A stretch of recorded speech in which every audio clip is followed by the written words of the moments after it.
And I've often said, if we were to have the opportunity to ask Jesus to boil down the essence of the faith that he delivered to his church, and asked him to give us the top priorities of our behavior, Jesus, what should we do more than anything else? What should we be concerned about?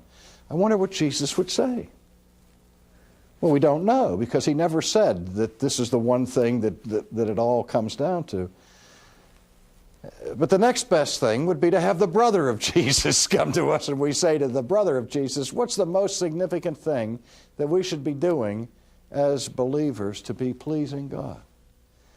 And of course, the answer that James gives to that question is extraordinary. Few people guess it, but at the end of his epistle, after he's given all these exhortations and all these admonitions, he says, and above all, let your yea be yea and your nay be nay. And then he says, the essence of true religion is the care of widows and orphans. Do you see how practical James is in his concern and in his orientation?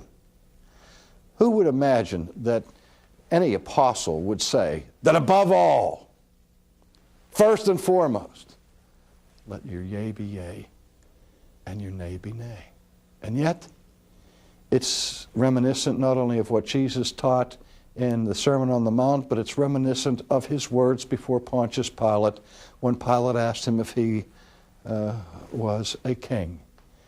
And Jesus dodged that question and say, I came for this purpose I came into the world, to bear witness to the truth. Because to the Jew of the Old Testament, speaking the truth included keeping your word.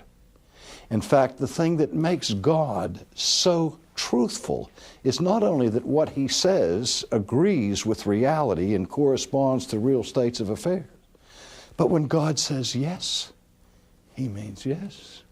And when God says no, he means no. And that when God makes a promise, he keeps it. When God makes a covenant, he fulfills it.